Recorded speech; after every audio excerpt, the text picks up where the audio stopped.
ప్రియులరా, ఈ యొక్క ఉదయకాల సమయంలో మనం ధ్యానం చేసుకునబోయే అంశము మరణము ప్రవేశించకుండా కాపాడిన దేవుడు అనే అంశాన్ని ఈ ఉదయకాల సమయంలో ఈ ప్రార్థనా కూడికలో మనం ధ్యానం చేసుకునబోతున్నాం. దేవునికి స్తోత్రం. హల్లెలూయా, హల్లెలూయా. ప్రియులరా, బైబిల్లో ఉన్నటువంటి దేవుడు మరణము ముట్టకుండా చేయు దేవుడు, మరణము ముట్టకుండా కాపాడే దేవుడు. ప్రియులారా, మరణపు నీడ పడకుండా కాపాడు దేవుడై ఉన్నాడు. ప్రియా దేవుని బిడ్డలారా, మరణము నీ దరిదాపుల్లోనికి రాకుండా చేయు దేవుడై ఉన్నాడు. ప్రియా దేవుని బిడ్డలారా, దేవునికి స్తోత్రం. హల్లెలూయా, హల్లెలూయా. అయితే ప్రియా దేవుని బిడ్డలారా, కొన్ని సందర్భాల్లో దేవుని మాటలు మనకి ఆశ్చర్యాన్ని కలిగిస్తూ ఉంటాయి. దేవుని మాటలు కొన్ని సందర్భాల్లో మనకి ఆశ్చర్యాన్ని కలిగించవచ్చు కూడా.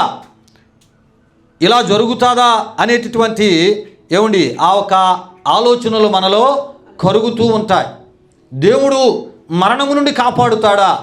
దేవుడు మరణము నుండి తప్పిస్తాడా? దేవుడు ఆ మరణానికి సంబంధించిన ఆ నీడ మన మీద పడకుండా ఆయన కాపాడుతాడా అనేటటువంటి ఆలోచనలు కొన్ని సందర్భాల్లో మనలో కలుగుతూ ఉంటాయి. ప్రియులారా, అయితే ఒక విషయాన్ని మనం తప్పక ఈ ఉదయకాల సమయంలో ఈ ప్రార్థన ఈ కూడికలో మనం తెలుసుకోవాలి. ప్రియా దేవుని బిడ్డలారా, దేవుని మాటలలో ఏ రకమైనటువంటి తేడా లేదు. అవి ఎప్పటికీ కూడా దేవుని మాటలు యథార్థమైనవి, అవి నమ్మదగినవే. కానీ ఆ మాటలు వింటున్నటువంటి మనలో ఏటుండాలంట? విశ్వాసం ఉండాలి.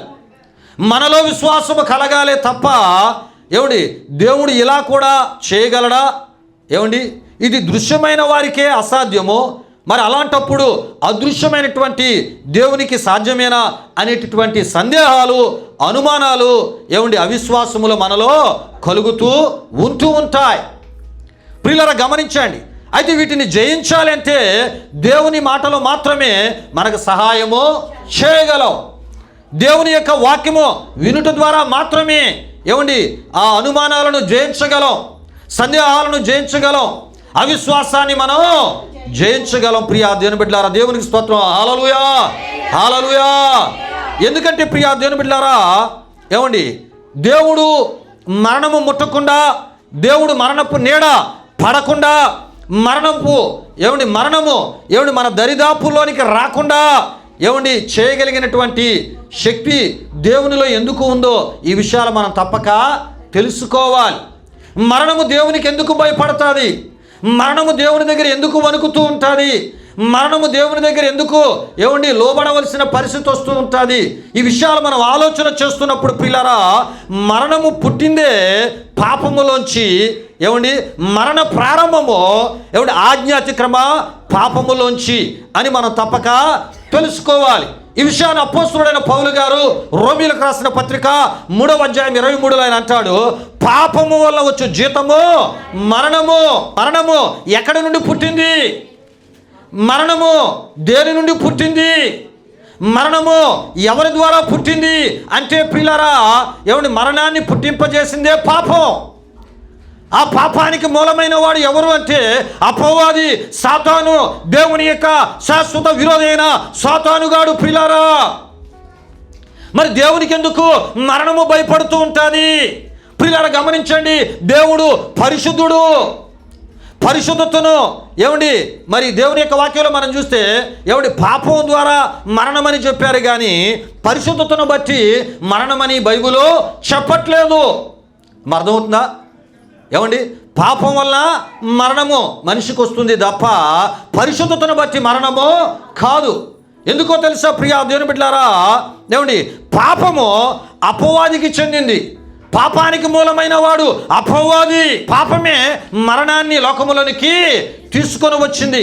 పాపమే మరణం అనేది లోకంలోనికి ప్రవేశపెట్టింది. ఆ పాపానికి మూలమైన వాడు అపవాది, సాతాను. ప్రియులారా, గమనించండి. అందుగురించే మన అంశానికి ఏమని పేరు పెట్టామంటే మరణము ప్రవేశించకుండా కాపాడిన దేవుడు. మరణము మనిషి జీవితంలోనికి ప్రవేశించకుండా, మరణము కుటుంబాల్లోనికి ప్రవేశించకుండా ఏమంటే ఆపగలిగిన వాడు కూడా దేవుడు ఒక్కడే. దేవునికి స్తోత్రం. హల్లెలూయా, హల్లెలూయా. కనుక ప్రియులారా, పరిశుద్ధత దేవునికి చెందింది. ప్రియా దేవుని బిడ్డలారా, పరిశుద్ధత దేవునికి చెందింది. గనుకనే ప్రియులారా, దేవుణ్ణి విశ్వసించు వానికి మరణము లేదని దేవుని యొక్క వాక్యం మనకి తెలియజేస్తుంది. అమ్మా, ఎవరిని విశ్వసిస్తే ఏమండి మరణం అనేది మనల్ని ముట్టదు? దేవుణ్ణి విశ్వసిస్తే. కొన్ని సందర్భాల్లో ఇలాంటి ప్రార్థనా కూడికలు, ఈ బోధలు అవసరమా, ఇవి మత మార్పిడికి సంబంధించిన బోధలని కొంతమంది కొట్టి పారవేస్తూ ఉంటారు. ప్రియులారా, మత మార్పిడికి సంబంధించిన బోధలు కాదు. నీలో ఉన్నటువంటి ఆత్మకి మరణము లేదు, అది చేరే ఒక నిత్యత్వాన్ని తెలియజేసే బోధలు ఈ బోధలు. ఆ నిత్యత్వంలోనికి నిన్ను చేర్చి నీ యొక్క ఆత్మకు శాశ్వత జీవాన్ని ఇవ్వగలిగిన దేవుణ్ణి నీకు తెలియపరిచే, నీకు పరిచయం చేసే ప్రార్థనా కూడికలు, బోధలు. ఈ బోధలు ప్రియులారా, అటువంటి ప్రార్థనా కూడికలు ఇవి. మనిషి యొక్క మార్పు ఆ మనిషి మీద ఉంటుంది. బోధ ద్వారా మనిషి మారిపోతాడా? ఏమండి, బోధ ద్వారా మనిషి మారిపోడు. ఏమండి, మనిషి యొక్క మార్పు ఏమండి అది దేవుని ద్వారా కలగాలి. దేని ద్వారా కలగాలమ్మా? దేవుని ద్వారా కలగాలి. దేవుని వాక్యం చెప్తుంది, నేను ఆకర్షించకపోతే ఎవడో నా యొద్దకు రాడు. దేవుడు ఆకర్షించే మనుషుడే ఆయన దగ్గరికి రాగలడు. ఆయనలో ఉన్న సత్యాన్ని తెలుసుకోగలడు, ఆయనలో ఉన్న నీతిని తెలుసుకోగలడు, ఆయనలో ఉన్న పరిశుద్ధతను తెలుసుకోగలడు, ఆయనలో ఉన్న యథార్థతను తెలుసుకోగలడు. ప్రియులారా, గనుకనే ప్రభు అంటాడు, ఏమంటారంటే చూడండి, ఆ యొక్క యోహాను సువార్త 11వ అధ్యాయం 25లో మనం చూద్దాం. ఏమండి, బ్రతికి నా యందు విశ్వాసముంచు ప్రతి వాడును ఎన్నటికి చనిపోడు. ఇది దేవుణ్ణి విశ్వసించిన వారికి, యేసును విశ్వసించే వారికి ఆయన ఇచ్చే నిత్య జీవానికి సంబంధించిన వాగ్దాన మాటగా యోహాను సువార్త ఈ 11వ అధ్యాయం 25లో మనం చూస్తూ ఉంటాం. ప్రియులారా, ఈ విషయాలు గమనించండి.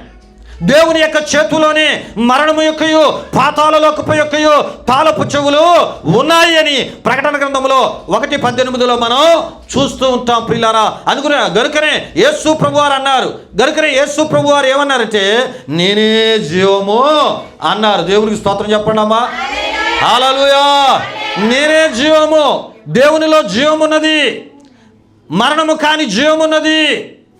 ప్రియులారా, దేవుని విశ్వసించే వారికి మాత్రమే ఆయనలో ఉన్న ఆ జీవము, ఆ నిత్య జీవం అనేది ఏమిటి, ఒక నిజ దేవుని విశ్వసించేవారు మాత్రమే ఆ నిత్య జీవాన్ని పొందుకోగలరు. ఈ మాట ఎవరు చెప్పారు అంటే, నేనే జీవం అనే మాట యేసు ప్రభువారు చెప్పారు. మరణము యొక్కయు పాతాళలోకపు యొక్కయు తాళపు చెవులు నా చేతుల్లో నా స్వాధీనములోను అని యేసు ప్రభువారు చెప్పారు. నన్ను విశ్వసించువాడు ఎన్నటికీ మరణించడనే ఈ మాటను, ఎవరి నిత్యత్వానికి సంబంధించిన ఈ మాటను యేసు ప్రభువారు చెప్పారు. దేవునికి స్తోత్రం. హల్లెలూయా, హల్లెలూయా. ప్రియులారా, గనుకనే యేసు ప్రభువారినంట మరణము బంధించలేకపోయింది. అపొస్తలుల కార్యములు 2వ అధ్యాయం 24లో మనం చూస్తున్నప్పుడు మరణం ఏం చేసిందంట? ఆయనను బంధించుట అసాధ్యం. మరణము యేసు ప్రభువారిని బంధించలేకపోయింది. గనుకనే మరణము యేసు ప్రభువారు జయించారు. మరణము దేవుణ్ణి బంధించడం అసాధ్యము. మరణము దేవుణ్ణి కట్లతో బంధించడం అసాధ్యము. మరణ బంధకాలను తెంచుకొని ప్రపంచ చరిత్రలో మరణాన్ని ఓడించిన వారు మన ప్రభు అయిన యేసుక్రీస్తు వారు. హల్లెలూయా, హల్లెలూయా. ప్రియులారా, గనుకనే మన అంశానికి ఏమని పేరు పెట్టాం? మరణము ప్రవేశించకుండా కాపాడిన దేవుడు. మరణము ప్రవేశించకుండా కాపాడు దేవుడు. ప్రియులారా, అయితే మన యొక్క అంశ ధ్యానములోనికి మనం వెళ్ళిపోదాం. ఈ ఉదయకాల సమయంలో దేవుని యొక్క మాటలను కొంత ఆలోచన చేద్దాం. మీ మనస్సు దేవుని వాక్యం మీద దృష్టి పెట్టండి. మీ ఆత్మలకు కావలసిన ఆత్మీయ ఆహారము దేవుని యొక్క వాక్యములోంచి పరిశుద్ధాత్మ దేవుడు విరిచి వడ్డించి ఆయన పెడతాడండి ఆహారంగా. అప్పుడు ఆత్మీయ ఆహారం మనకు దొరికింది అనుకోండి, మన విశ్వాసానికి ఎడి పెరుగుతుంది, బలం అనేది పెరుగుతుంది. మన ఆత్మకు బలం అనేది పెరుగుతుంది. మానసిక ధైర్యాన్ని మనం పొందుకోగలం, మానసిక బలాన్ని మనం పొందుకోగలం. ప్రియులారా, మన అంశానికి సంబంధించిన మూలవాక్య వచ్చిన భాగము రాజుల 2వ గ్రంథం 4వ అధ్యాయం 40వ వచనాన్ని మనం చదువుకుందాం. ప్రియులారా, ఎవరైనా చదివి సహకరించండి. తినుటకు వారు వడ్డింపగా ప్రవక్తల శిష్యులు రుచి చూచి, దైవజనుడా కుండలో విషమున్నదని కేకలు వేసి దానిని తినక మానిరి. ప్రియులారా, ఈ ఉదయకాల సమయంలో ఈ ప్రార్థనా కూడికలో ప్రియా దేవుని బిడ్డలారా, మనం ఈ యొక్క మూలవాక్య వచనాల్లో ఉన్న ఈ విషయాలు మనం ధ్యానం చేసుకోబోతున్నాం. ప్రియులారా, ఇక్కడ మనం చూస్తూ ఉన్నప్పుడు ఏమండి, గిల్గాలులో కరువు, గిల్గాలులో క్షామము, విలయ తాండము చేస్తూ ఉంది. ప్రియా దేవుని బిడ్డలారా, గిల్గాలు అనేటటువంటి ఆ దేశంలో కరువు, క్షామము ఏం చేస్తున్నట్టండి, విలయ తాండవం చేస్తూ ఉంటుండగా ప్రియా దేవుని బిడ్డలారా, ఆహారపు కరువు ఏమిటి బహు భయంకరంగా అక్కడ ఉంది. ప్రియా దేవుని బిడ్డలారా, ఈ విషయాలు గమనించండి. అయితే ప్రియా దేవుని బిడ్డలారా, ఈ ఆహారపు కరువు ఉన్నటువంటి ఈ సందర్భంలో ఏమండి, ఇప్పుడు మనిషి బ్రతకాలి అంటే ఏం చేయాలంట, ఆహారాన్ని తినాలి. కరువు రోజుల ఆహారము దొరుకుతుందా? కరువు రోజుల ఆహారము దొరకదు. ఏమండి, క్షామము అనేది బహు భయంకరంగా విస్తరించి ఉందంటే ఎక్కడ, గిల్గాలులో.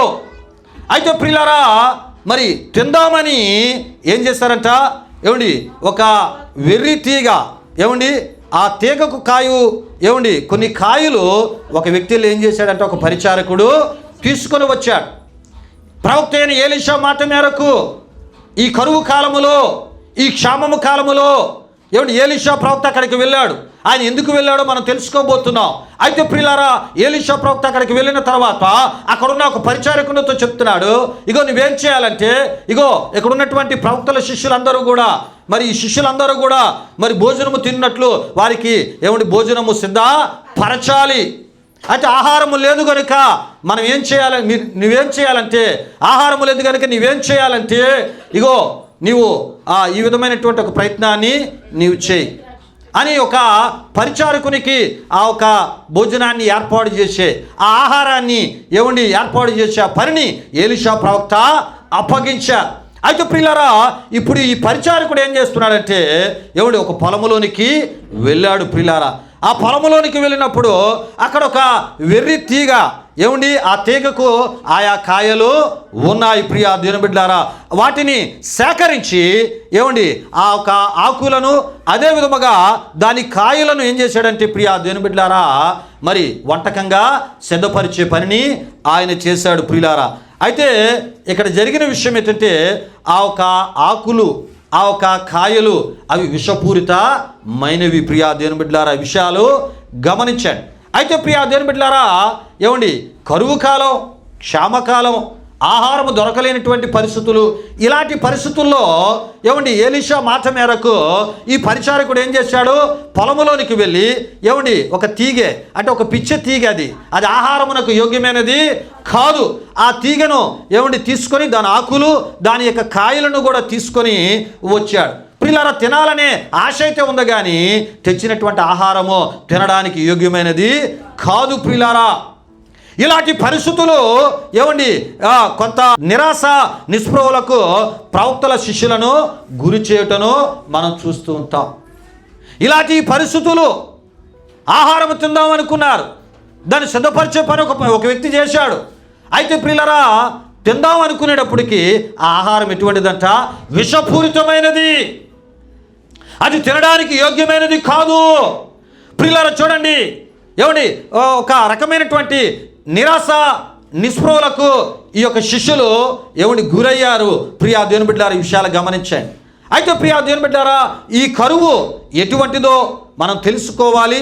ఇది ఎందుకు వచ్చిందో ఈ కరువు మనం తప్పక తెలుసుకోవాలి. అయితే ఈ కరువు గురించి మనం తెలుసుకోకముందు ఏమండి పరిశుద్ధ గ్రంథమైన బైబిల్లో ఆయా సందర్భాల్లో ఏమండి మరి ఆయా కరువులు ఆయా ఏమండి మరి ఆ యొక్క కాలాల్లో వచ్చినట్లు మనం చూస్తూ ఉంటాం. ప్రియా దేవుని బిడ్డలారా, ఆ కరువులు రావడానికి కారణాలు ముందు మనం తెలుసుకుందాం.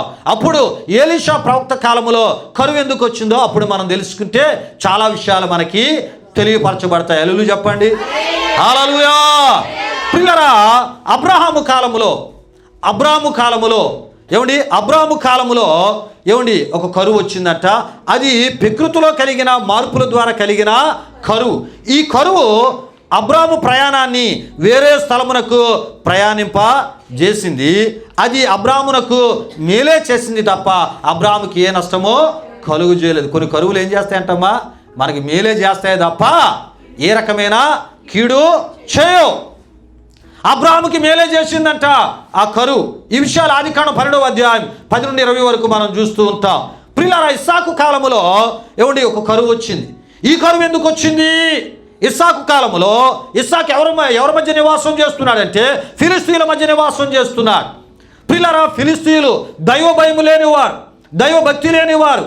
ప్రియులారా, భయము లేని కారణాన్ని బట్టి ఏటొచ్చిందంట, ఆ ఇస్సాకు కాలములో ఫిలిస్తీయుల మధ్య ఇస్సాకు నివాసము చేస్తున్నాడు గనక అక్కడ దేవుని భయము లేకపోవడాన్ని బట్టి కరువు వచ్చింది. ప్రియులారా, ఈ కరువు ఏమంటే ఇస్సాకును ఫిలిస్తీయుల మధ్య గొప్పవానిగా చేసింది. ఇస్సాకు దేవుని యొక్క గొప్ప శక్తిని ఫిలిస్తీయుల రాజు చూశాడు. అక్కడ ఉన్నటువంటి ఫిలిస్తీయులు అందరూ కూడా చూశారు. దేవునికి స్తోత్రం. హల్లెలూయా, హల్లెలూయా. గనుకనే ఫిలిస్తీయుల రాజైన అబీమెలెకు అంటాడు, ఏమంటాడంటే, నీ దేవుడు నీకు తోడై ఉన్నాడు, యెహోవా నీకు తోడై ఉన్నాడు. గనుక మేము నీతో సమాధానమనే కోరుకుంటాం తప్ప నీతో విరోధాన్ని మేము కోరుకోం. నీవు యెహోవా దేవుని ద్వారా ఆశీర్వదించబడిన వాడవు. ఫిలిస్తీయుల మధ్య కరువు అనేది రాకపోతే ఇస్సాకు దేవుని గొప్పతనం వారికి తెలియదు. ఫిలిస్తీయుల భూములు ఏమండి పండలేదు, ఫిలిస్తీయుల భూముల మీద వర్షాలు పడలేదు. ఫిలిస్తీయుల యొక్క భూమిలో వారు కూడా విత్తనం వేశారు, ఆ విత్తనమునకు వర్షపు నీరు అందలేదు. ఆ భూములు అలాగా శాపగ్రస్తంగానే ఉండిపోయాయి, ఫలింపు లేని భూములుగా ఉండిపోయాయి. కానీ ఇస్సాకు ఏమిటి భూమిని దున్నాడు, విత్తనము వేశాడు, ఆ విత్తనమునకు వర్షాన్ని దేవుడిచ్చాడు, అద్భుతమైన పంట పండింది. ఫిలిస్తీయులు అందరూ ఆహారం కొనుగోలు చేసుకోవడానికి ఎక్కడికి వస్తున్నారు? ఆ ఇస్సాకు దగ్గర.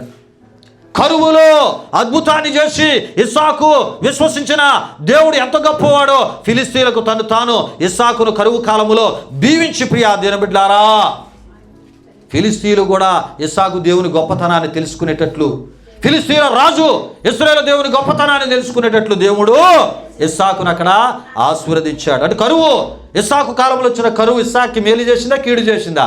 మేలే చేసింది. యోసేపు కాలములో అంటే యోసేపు ఐగుప్తులో బానిసగా ఉన్నప్పుడు, యోసేపు అనేక శ్రమల మధ్య నలిగిపోతున్నప్పుడు, యోసేపు అనేక నిందల మధ్య నలిగిపోతున్నప్పుడు, యోసేపు అనేక అవమానాల మధ్య నలిగిపోతున్నప్పుడు, ప్రియా దేవుని బిడ్డలారా, ఏమండి యోసేపునంట ఏమండి యోసేపుని ఎక్కడ వేసారు? చెరసాలు వేసారండి. పోతీఫరు భార్య ఏం చేసిందంటమ్మా? ఒక నింద, చేయని నింద ఏమండి ఎవరి మీద వేసిందంట? యోసేపు మీద. నమ్మకస్తుడైన యోసేపు మీద, దేవుడు తోడై ఉన్న యోసేపు మీద. యోసేపుని బట్టే ఆ పోతీఫరు ఏమండి ఇల్లంతా ఆశీర్వదించబడింది. ఎవరిని బట్టమ్మా? యోసేపుని బట్టి. అలాంటి యోసేపు మీద ఏడేసిందమ్మా? నింద వేసింది. ఏ రకమైన నింద? నా చేయి పట్టుకున్నాడని. ఏమండి ఎడు పట్టుకున్నాడు? కొంతమంది ఇలాంటి వాళ్ళు ఉంటారండి, వాళ్ళు ఎంతో పవిత్రులుగా కనపరుచుకునే ప్రయత్నాలు చేస్తూ ఉంటారు.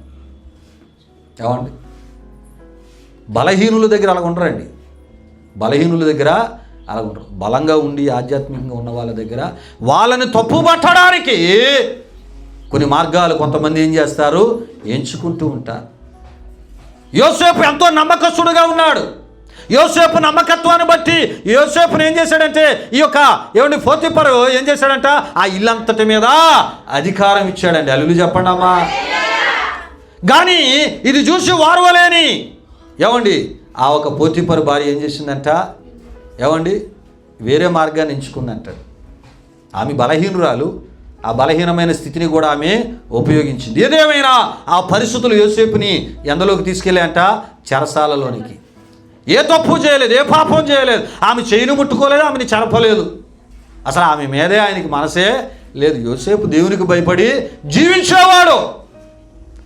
ప్రియులారా చూడండి, అయితే ఇప్పుడు యోసేపుని దేవుడు బయటికి తీసుకురావాలనుకున్నాడు.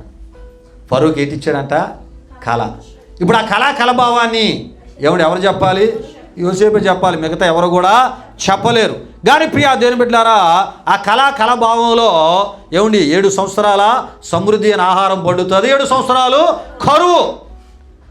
ఇప్పుడు 7 సంవత్సరాలు ఈ కరువు గురించి ఎప్పుడైతే మరి యోసేపు చెప్పాడో ఐగుప్తు ఫరోతో, ఆ ఐగుప్తు ఫరో ఏం చేశాడంటండి? యోసేపుని ఐగుప్తుకి అధికారిగా చేశాడు. హల్లెలూయా చెప్పండి అమ్మా. ఐగుప్తుని ఏలేటటువంటి ఫరోకి కల వచ్చింది. ఐగుప్తుని ఏలేటటువంటి ఫరోకి కల వచ్చింది. ఆ కలను యోసేపు వివరించి చెప్పుట ద్వారా యోసేపుకి ఏడు జరిగిందమ్మా? మేలు జరిగింది. హల్లెలూయా హల్లెలూయా. చెరసాలలో ఉన్న యోసేపు బయటికి తీసుకుని రాబడ్డాడు. ఆ యోసేపుకు సింహాసనం ఇవ్వబడింది, అధికారం ఇవ్వబడింది. ఆ దేశానికే ఒక పరిపాలకుడిగా యోసేపు నియమించబడ్డాడు. ఆషామాషి కాదు ప్రియులారా. యోసేపు కాలములో ఐగుప్తులో కరువు కలిగినప్పుడు ఆ కరువు ఏం చేసిందంటే యోసేపుకి మేలు చేసింది. న్యాయాధిపతుల కాలములో కరువు వచ్చింది ప్రియులారా. ఈ కరువు ఎటువంటిది? ఇశ్రాయేలీయులకు రాజు లేడు, ప్రజలు వారి వారి ఇష్టానుసారముగా ప్రవర్తించుటను బట్టి వచ్చిన కరువు. ఈ విషయాలు న్యాయాధిపతుల గ్రంథం 21వ అధ్యాయము 25, ఋతు గ్రంథం 1:1 మనం చూస్తూ ఉంటాం.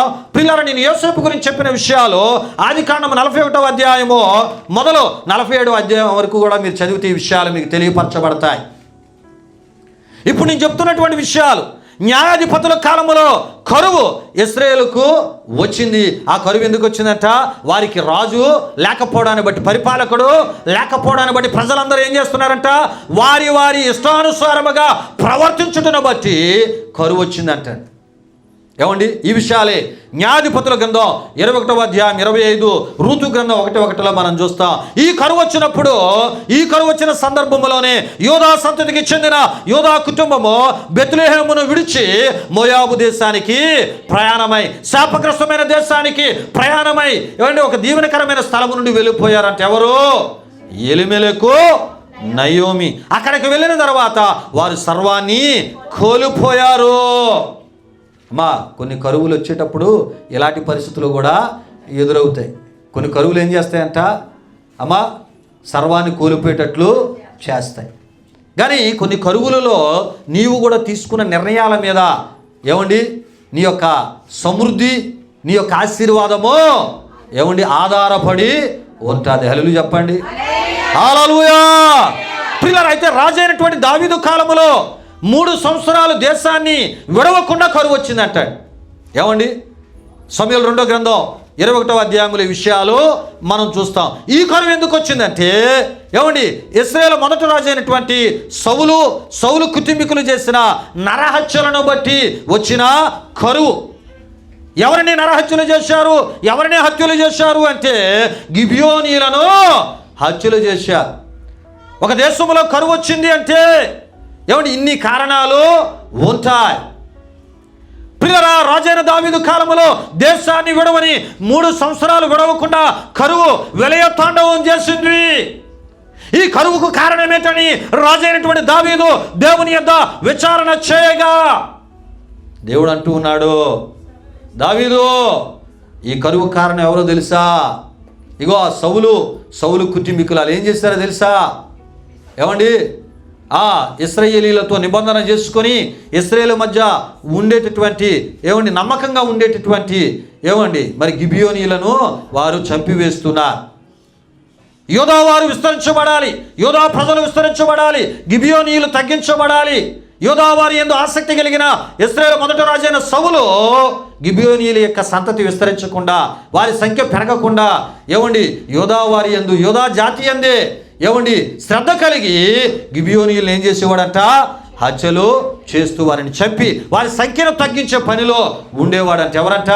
ఇశ్రాయేలు మొదటి రాజు అయిన సౌలు, అతని కుటుంబీకులు. ప్రియులారా, దాన్ని బట్టి కరువు అనేది వచ్చింది. ప్రియులారా, ఇశ్రాయేలు రాజు అయినటువంటి ఆహాబు, యెజెబెలు వారి యొక్క దుర్మార్గంగా వారు నడుచుకున్నట్టును బట్టి మరి వారిని బట్టి 3.5 సంవత్సరాలు ప్రియా దేవుని బిడ్డలారా బహుభయంకరమైన కరువును ప్రజలు రాజు అయినటువంటి ఆహాబు, యెజెబెలు యొక్క దుర్మార్గపు క్రియలను బట్టి ఆ దేశంలో ఎటు వచ్చిందంటే ఇశ్రాయేలు దేశంలో కరువు వచ్చింది. ఈ విషయాలు రాజుల మొదటి గ్రంథం 16వ అధ్యాయం 30-34, 17వ అధ్యాయం 1లో చూస్తాం. యాకోబు రాసిన పత్రికలో 5వ అధ్యాయం 17లో మనం చూస్తూ ఉంటాం. ప్రియులారా, ఈ విషయాలు గమనించండి. అంతేకాదు ఇశ్రాయేలు రాజు యొక్క కుమారుడైనటువంటి అహాబు కుమారుడైన యెహోరాము పరిపాలనలో ఒక భయంకరమైన కరువు వచ్చిందంట. ఈ కరువు ఎందుకు వచ్చిందంటే యెహోరాము మానక విడువక, ఒక పరిపాలకుడు మానక విడువక పాపాలు చేస్తూ ఉన్నాడు, దుర్మార్గపు క్రియలు చేస్తూ ఉన్నాడు. మానక విడువక పాపాలు చేయడాన్ని బట్టి ఆ దేశ ప్రజల మీదకి ఏంటి వచ్చిందట? కరువు వచ్చింది. సోమ్రోనులో కరువు వచ్చింది. ఈ సోమ్రోనులో వచ్చిన కరువు ఇశ్రాయేలు అన్ని కరువుల కన్నా బహు భయంకరమైన కరువు ప్రియులారా, మహాభయంకరమైన కరువు ప్రియా దేవుని బిడ్డలారా. ఈ కరువు కాలంలో ఏమండి, పిల్లలను తినేటటువంటి ఆహారముగా పిల్లలను తినే కరువు, పావురపు రెట్ట తినే కరువు, గాడిద తల ఏమండి తినేటటువంటి కరువు, మంచి ఆహారం దొరకలేనటువంటి కరువు. ఈ విషయాలు ప్రియులారా రాజుల 2వ గ్రంథం 3వ అధ్యాయం 1 నుండి 3 వరకు, రాజుల 2వ గ్రంథం 6వ అధ్యాయము 24, 32, 33లో మనం చూస్తూ ఉంటాం ప్రియులారా. తర్వాత గనురాలైనటువంటి షూనేమీరాలి యొక్క కాలంలో కరువు వచ్చిందంట ప్రియా దేవుని బిడ్డలారా. ప్రియులారా, ఈ కరువు షూనేమీరాలికి చేసినటువంటి మేలు ఏంటంటే ఎలీషా ప్రవక్త మాట వినేటట్లు ఆమె యొక్క ఆధ్యాత్మిక జీవితానికి మేలు చేసింది. ఆమె గనురాలు, ఆమె ఆశీర్వదించబడింది, సంతానాన్ని పొందుకుంది. సంతానం పొందుకున్న తర్వాత ఏమండి, స్థిరపడిన తర్వాత దేవుని సేవకుల మాటలు ఆమె వింటాదా విందా అని ఒక చిన్న పరీక్ష. ఆ కరువు కాలంలో ఎలీషా ప్రవక్త ఏమంటాడు? నీవు ఇక్కడ ఉండొద్దు, ఈ కరువు తీరిపోయేంత వరకు ఫిలిస్తీన్ల దేశానికి నువ్వు వెళ్ళు అంటే ఆమె ఏం చేసిందంట? స్థిరపడింది, సంతానాన్ని పొందుకుంది, ఆర్థికంగా కూడా మంచి ఉన్నత స్థితి కలిగిన గనురాలు. అయినా ఏం చేసిందంటమ్మా? ఎలీషా ప్రవక్త మాటకు ఆమె లోబడింది ప్రియులారా. గనుకనే ఆమె వెళ్ళి ఫిలిస్తీన్ల దేశంలో ఉంది. కరువు అయిపోయిన తర్వాత మరలా వచ్చి తన స్వాస్థ్యాన్ని తాను పొందుకుంది ప్రియా దేవుని బిడ్డలారా. అయితే ఈ కరువు ఎవడి గనురాలైన ఆ షూనేమీరాలు కాలంలో వచ్చిన ఈ కరువు కూడా పరిపాలకులను బట్టి ఈ కరువు వచ్చింది. కానీ ఈ కరువు షూనేమీరాలు దేవుని యొక్క మహాశక్తిని తెలుసుకునేటట్లు, అనుభవించేటట్లు కారణము అయింది. ఈ విషయాలు ప్రియా దేవుని బిడ్డలారా ఆ ఒక రాజుల 2వ గ్రంథం ఏమండి ఆ ఒక 8వ అధ్యాయములో మనం చూస్తూ ఉంటాం ప్రియా దేవుని బిడ్డలారా. హల్లెలూయా చెప్పండి అమ్మా. ఏమండి, ఇంత వాక్యం ఉందండి బైబిల్లో ఇంత వాక్యము ఉంది. ఈ బోధలు లేవు ఈ రోజుల్లో, ఈ బోధలు లేవు. మనిషి ఒక ఆరాధనకి రావాలంటే పాట పాడడానికి ఇస్తే ఏమంటే ఆమె యొక్క తలాంతు చూపించుకోవడానికి ఆరాధనకి వచ్చే పరిస్థితి ఉండేటప్పుడు వాక్యం ఎక్కడ నేర్చుకుంటారు? నేను కూడా ఇక్కడ పెద్దరికాన్ని పదవి, ఏదో పదవి కలిగి ఉండాలి సంఘంలో, ఆ పదవి ఇస్తేనే నేను ఆరాధనకు వస్తాను అనుకునేవాళ్ళు, పదవి కొరకు ఆరాధనకు వచ్చేవాళ్ళు వాక్యం ఎక్కడ నేర్చుకుంటారు? ఏమండి, ఏవేవో గుర్తింపులు ఇస్తేనే మేము ఆరాధనకు వస్తాం, ఏవేవో గుర్తింపులు ఇస్తేనే ఈ సంఘంలో సభ్యులుగా ఉంటాం, ఏవేవో గుర్తింపులు ఇస్తేనే వీటి మీద శ్రద్ధతో ఆరాధనలోకి వచ్చేవాళ్ళు వాక్యం నేర్చుకుంటారు? ఏమండి, వాక్యం నేర్చుకోవడానికి నేను ఒక విశ్వాసిని, నేనేం చేయాలి? వాక్యాన్ని నేర్చుకోవాలి. వాక్యం నేర్చుకుంటేనే కదమ్మా నీ వాక్యమే నన్ను ఏం చేస్తుంది? బ్రతికేస్తుంది. వాక్యం నేర్చుకోకపోతే అసలు నీకు ఎదురైన శ్రమను నువ్వు ఎలా ఎదుర్కోగలవు? నీకు ఎదురైన బాధను నువ్వు ఎలా ఎదుర్కోగలవు? నీకు ఎదురైన అవమానాన్ని ఎలాగ తట్టుకొని ఎదుర్కోగలవు, నిలబడగలవు?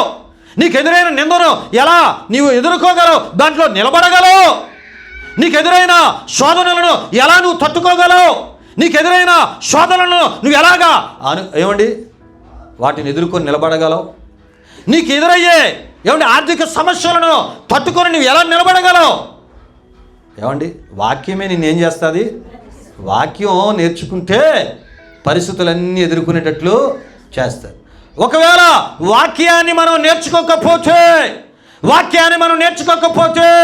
మనకు ఎదురయ్యే ప్రతి శ్రమ శోధన దగ్గర తేలిపోతాం, నిలబడలేం, పారిపోతాం.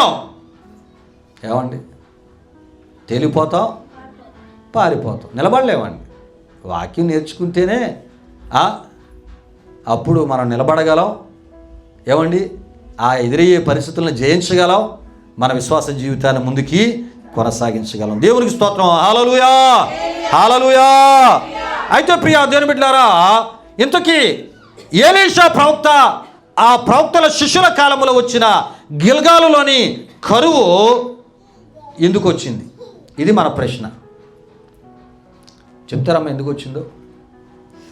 నాకు బైబిల్ అంతా తెలుసు, నాకు వాక్యం అవసరం లేదు, నేనే 10 మందికి చెప్తాను అన్నోళ్ళు ఎవరైనా నాకు వాక్యం బాగా తెలుసు అన్నోళ్ళు చెప్పండి. ఎలీషా ప్రవక్త కాలములో ఎలీషా ప్రవక్త ఆ శిష్యులు ఉన్న ఆ గిల్గాలు దేశములో కరువు ఎందుకు వచ్చింది? ఇప్పుడు ఇన్ని కరువుల గురించి చెప్పుకున్నాం కదమ్మా, ఒక్కొక్క కాలంలో ఒక్కొక్క కరువు వచ్చిందని. మరి ఇప్పుడు ఈ యొక్క ఎలీషా ప్రవక్త కాలంలో ప్రవక్తల శిష్యులు ఉన్న ఆ ఒక గిల్గాలు ఆ దేశములో ఆ ప్రాంతములో కరువు ఎందుకు వచ్చిందమ్మా? ఏమండి చెప్పలేం. నువ్వు బోధ వినడానికి ఎందుకు రావాలో తెలుసా? బోధ నేర్చుకోవడానికి ఎందుకు రావాలో తెలుసా? నీ మట్టుకు నీవు దేవుని వాక్యాన్ని అర్థం చేసుకోలేవు. అది అర్థమయ్యేటట్లు బోధించే సేవకులు నీకు అవసరం. గరికనే ప్రార్థన కూడికలకి రావాలి, వాక్యాన్ని వినాలి, వాక్యం నేర్చుకోవడానికి సమయాన్ని ఇవ్వాలి, వాక్యం వినడానికి ఆసక్తితో రావాలి, వాక్యం వినడానికి ప్రార్థనాపూర్వకంగా రావాలి. ప్రభువా, ఈరోజు ఈ ప్రార్థనా కూడికలో ఏ మాటల ద్వారా నా విశ్వాసాన్ని బలపరచబోతున్నావు? ఏ మాటల ద్వారా నన్ను దర్శించబోతున్నావు?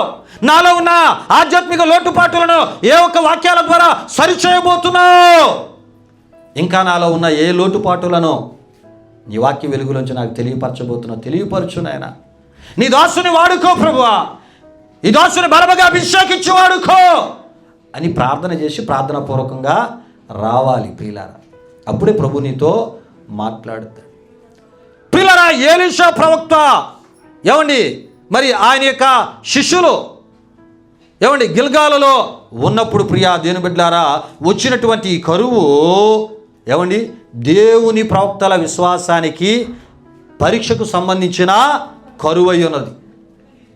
ఒక్కొక్కసారట ఏమా ఎంత గొప్ప సేవకులైనా, ఎంత గొప్ప అద్భుతాలు జరిగినా, ఎంత గొప్ప స్వస్థతలు జరిగినా, ఎంత గొప్ప పరిచర్య చేసినా ఏమండి, ఎంత గొప్ప పరిచర్యను విస్తరింపజేసేసినా ఏమండి, మరి ఎంతమందిని శిష్యులుగా చేసేసినా ఒక్కొక్కసారి వారి విశ్వాసానికి కూడా ఏటొస్తుందంట, పరీక్ష వస్తుంది.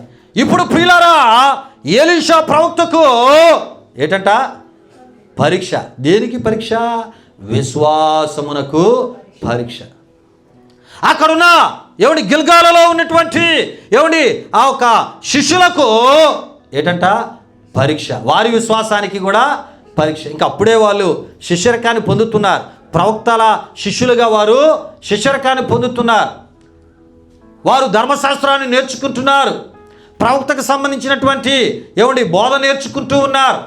ఒక ప్రవక్త పరిచర్య ఇశ్రాయేలు ప్రజల మధ్య ఎలా చేయాలి ఏమండి ఈ విషయాలు నేర్చుకుంటున్నారు. అవి నేర్పే పని ఎవరు చేస్తున్నారంట?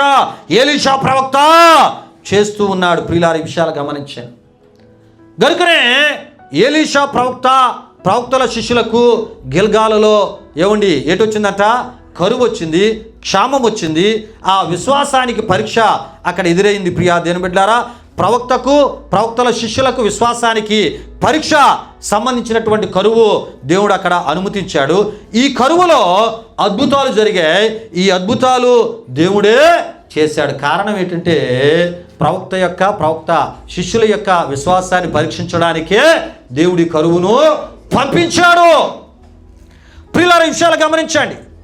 ప్రియులారా, ఈ విధంగా బైబిల్ గ్రంథంలో ప్రతి కరువు ఏమండి ఆ కరువుకు సంబంధించిన ఏదో కారణాలు మనకి బైబిల్ గ్రంథంలో కనబడుతుంటాయి. కారణము లేని కరువులు అనేవి బైబిల్లో రాయబడలేదు.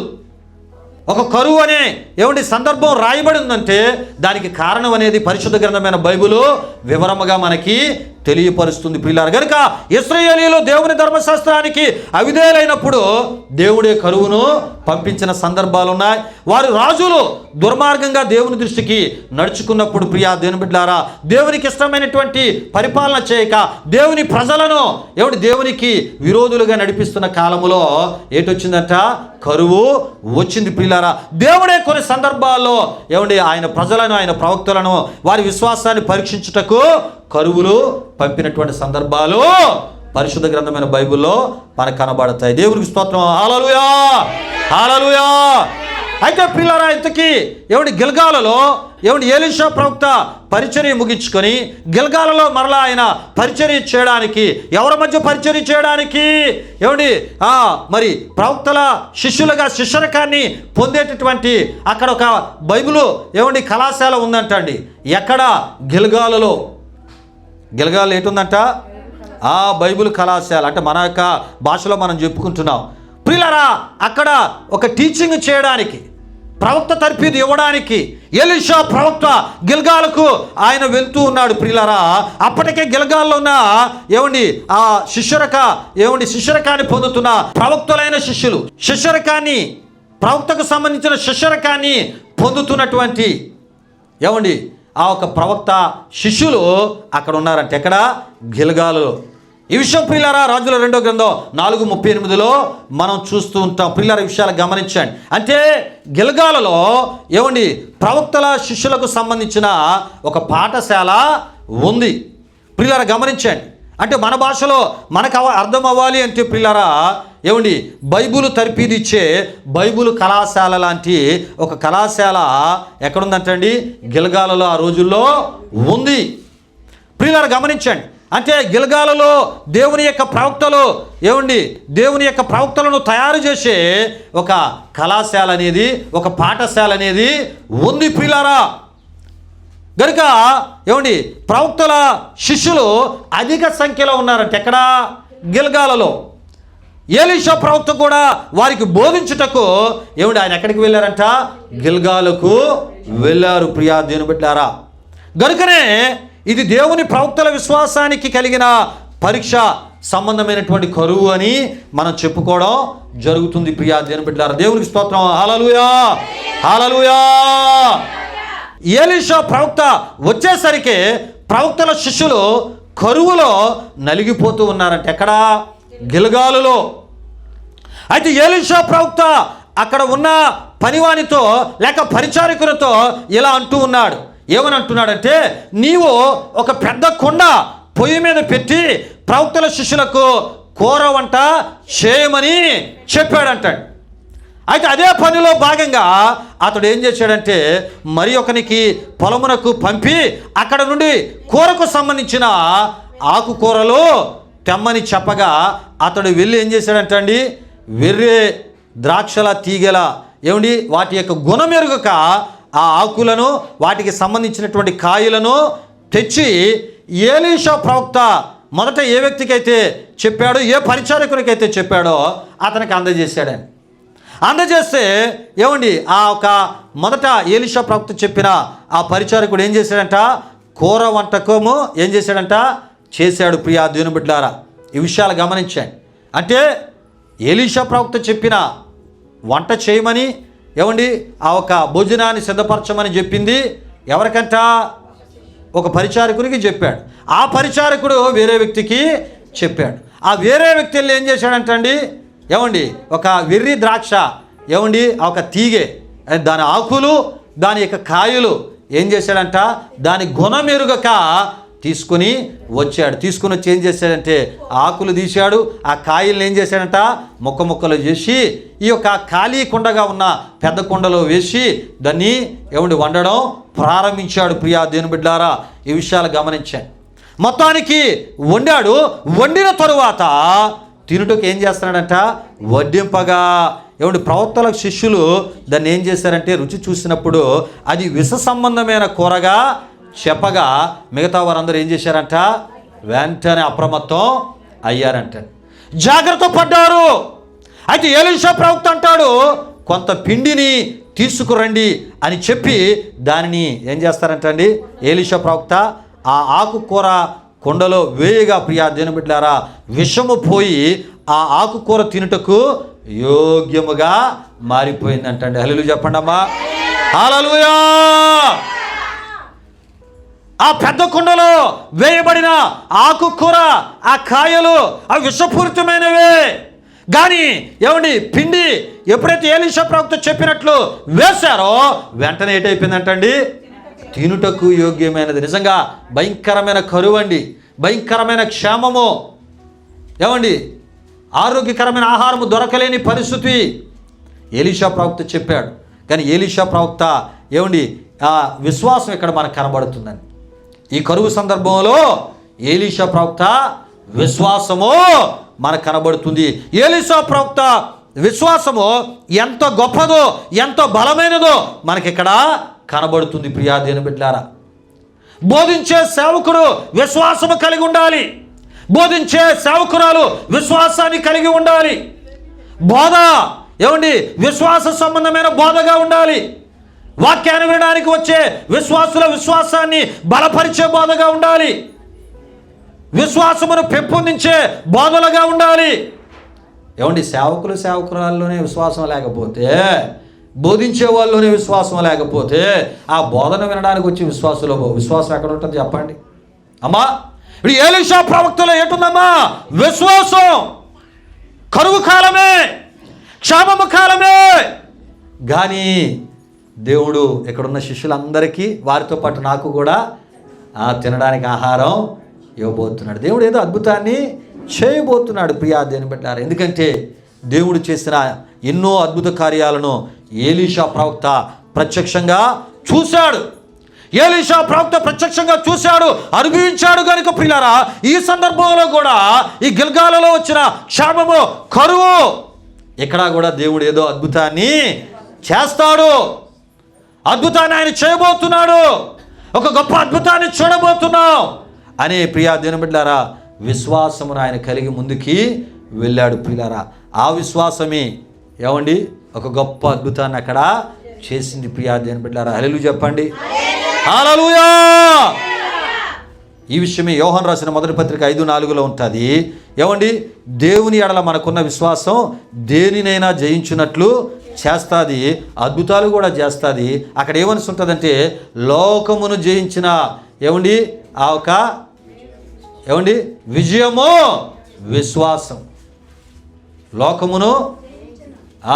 లోకమును విశ్వాసము ద్వారా మనం జయించగలం. లోకాన్ని ఎలా జయించగలమండి? విశ్వాసం లేకుండా ఏమండి అందరూ మారిపోతారమ్మా?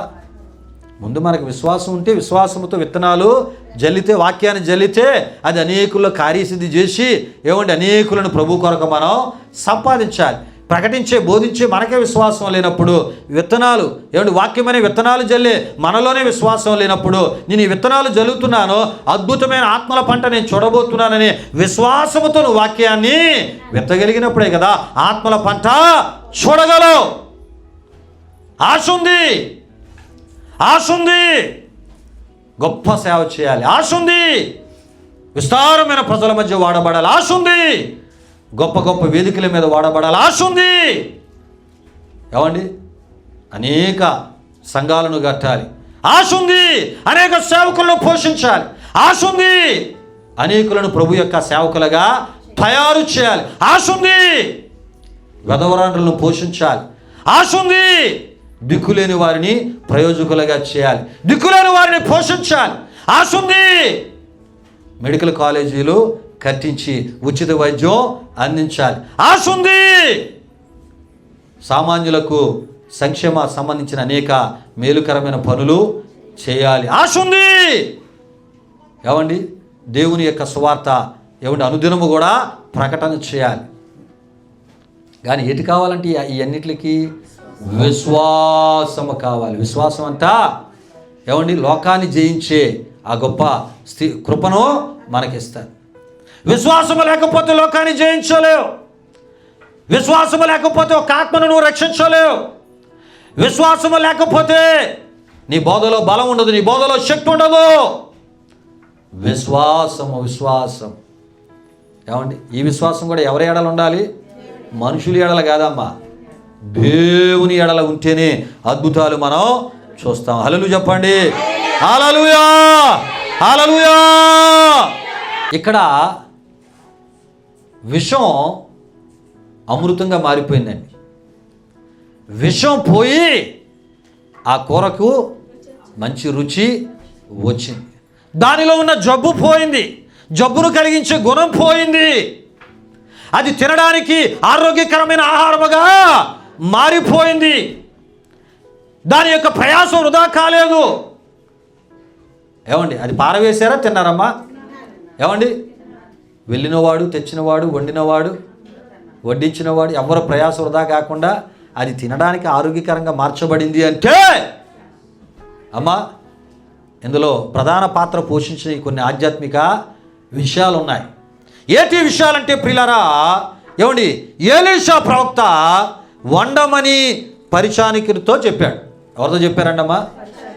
పరిచారికుడు ఏం చేశాడంట?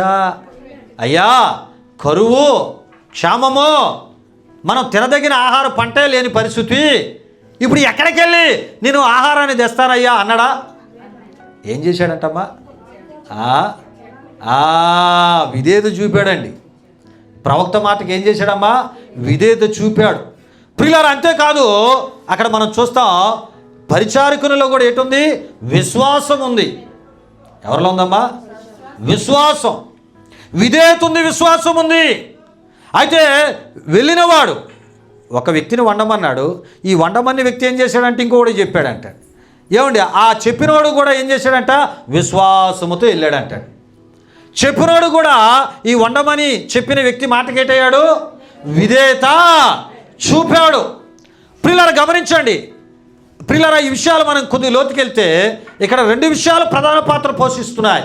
ఒకటి విధేయత, రెండు విశ్వాసము. ప్రియులారా గమనించండి, ఏమండి, విధేయత అద్భుతాలు చేస్తుందండి, విశ్వాసము అద్భుతాలు చేస్తుంది. విధేయత, అద్భుతాలు ఇవి రెండూ కలిస్తే ప్రియులారా అసాధ్యమైన అద్భుతాలు జరుగుతాయి. విశ్వాస జీవితంలో, సేవకుల జీవితంలో విశ్వాసం ఉండాలి, విధేయత ఉండాలి. విధేయత ఉండాలి, విశ్వాసం ఉండాలి. సేవకుని ద్వారా చెప్పబడుతున్న మాటలు విశ్వాసి అమలుపరచాలి. తిరిగి మరలా సమాధానం చెప్పకూడదు. నీ విధేయత ఎలా ఉండాలంటే సమాధానం చెప్పే విధేయతగా ఉండకూడదు, అంగీకరించలేని విధేయతగా ఉండకూడదు, త్రోసిపుచ్చే విధేయతగా ఉండకూడదు. నీ విధేయత ఏమండి లోబడేదిగా ఉండాలి, చెప్పింది చేసేదిగా ఉంటేనే అద్భుతాలు జరుగుతాయి. కుండలో ఉన్న ఆకుకూర, ఏమండి కాయలు ఆ కుండలో వేశారు కదా, వాటిలో ఉన్న విషము పోవాలి. ఆ విషము పోవాలి, అది ఆరోగ్యకరమైన పదార్థముగా మారాలి అంటే విధేయత కావాలి, విశ్వాసము కావాలి. నీ శరీరములో మార్పు జరగాలి అంటే సేవకుల ద్వారా చెప్పబడుతున్న మాటలకు విధేయత చూపాలి, విశ్వాసము కలిగి ఉండాలి. అప్పుడు నీ శరీరంలో ఏం జరుగుతుంది? దేవుడు తన కార్యాన్ని ప్రారంభిస్తాడు. ఎలాంటి పరిస్థితులైనా ఆయన మార్చివేస్తాడు.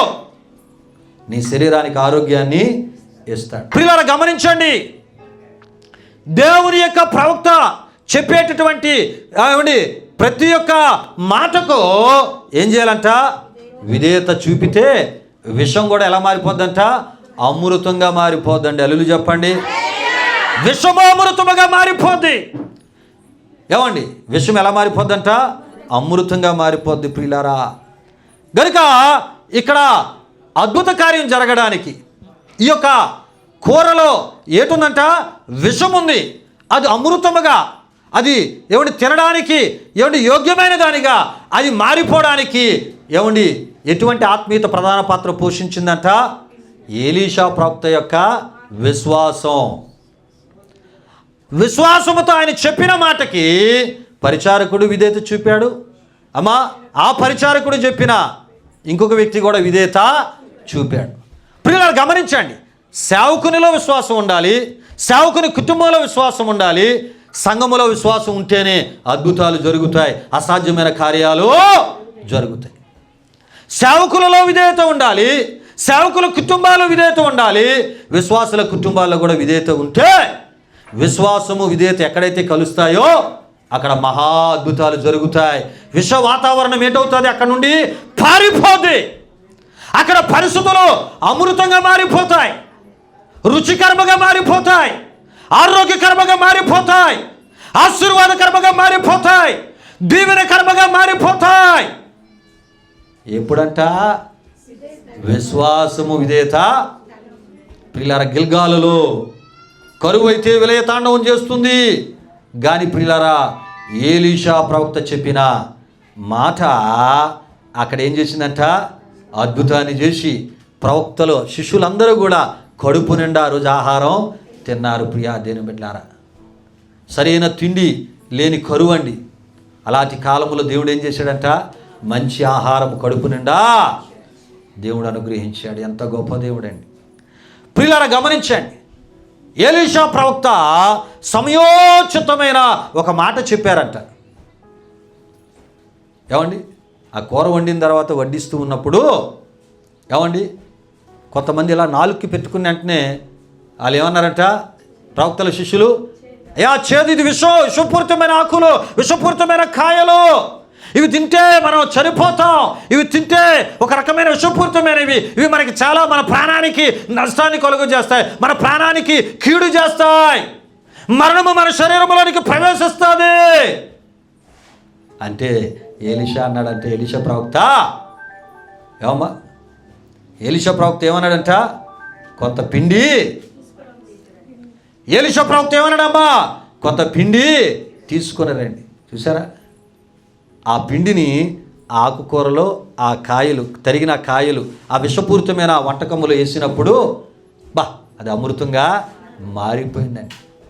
సమయోచితమైన మాట, సమయోచితమైన జ్ఞానము వాక్యాన్ని బోధించే వారికి కావాలి. అది లేకపోతే సేవ చేయలేమండి. సామెతల గ్రంథం 25వ అధ్యాయం 11 ఒకరు చదవండి, 15వ అధ్యాయం 23 ఒకరు చదవండి. ప్రియులారా,